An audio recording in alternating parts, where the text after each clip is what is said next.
Hello everyone. Welcome to my channel. Today we're diving into a common source of confusion in ancient Chinese history, the issue of titles. If you ever get a chance to read Chinese historical records, you might notice something strange. Different texts refer to the same ruler using different titles.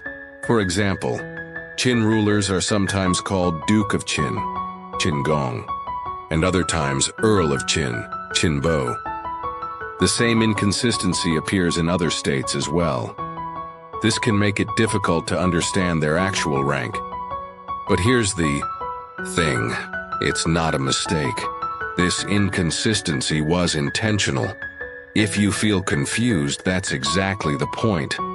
The records were written in a way to deliberately muddy the waters. Qin's rise to power was shaped by historical circumstances. During the Western Zhou Dynasty, China was under a hierarchical feudal system where titles were strictly defined. The king of Zhou, the Zhou son of heaven, had a well-organized system for naming his vassals: dukes, gong, marquis, hao, earls, bo, viscounts, zai, and barons, nan. Qin, according to this system, should have been referred to as Earl of Qin, Qin Bo, from the time of Duke Xiang of Qin. That was the proper title, just like other states followed the ranking system. However, things changed during the spring and autumn period. This was the era when states like Qin and Chu began to rise, but their official status did not reflect their actual power. If we compare the system to modern government, a duke would be like a governor, a marquis like a county executive, an earl like a city mayor, and a viscount like a town mayor.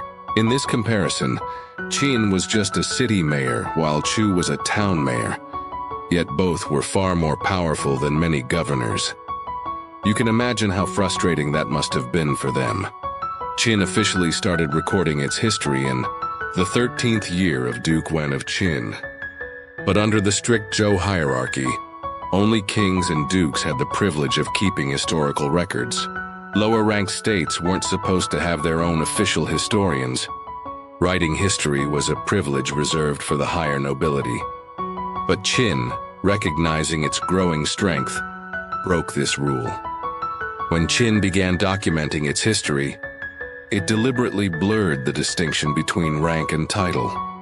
Instead of using their proper title of Earl, they referred to their rulers as Duke, Gong, a term that could mean both an actual noble rank and a general term of respect. This was a clever way of masking their inferior status in official records. In daily interactions with other states, Qin may have still acknowledged its proper title, calling its rulers Earl of Qin. But when it came to writing history, suddenly, they were Duke of Qin, Duke Xiang of Qin, Duke Wen of Qin. This was a strategic move to rewrite their status in history. This issue of status had another major consequence: Qin's government structure. Unlike the higher-ranking states, Qin and Chu could not adopt the standard feudal titles for their officials. In most duke-led states, the highest-ranking minister was called the Chancellor, Xiang. But Qin did not have the status to use that title. Instead, they had to create their own system based on their own needs. Qin's top minister was called the Liang Zhao, while Chu's equivalent was known as Ling Yin.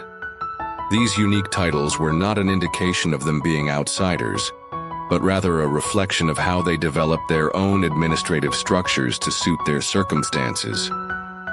Think about it. If you're just a town mayor, can you appoint a state attorney general? It wouldn't make sense. Since Qin and Chu weren't recognized as high-ranking states within the Zhou hierarchy, they had to establish their own bureaucratic titles, rather than using the standard ones. This concludes today's discussion. Hopefully, this helps clarify why historical records can be so inconsistent when it comes to titles. Next time you come across these discrepancies, you'll know exactly why they exist.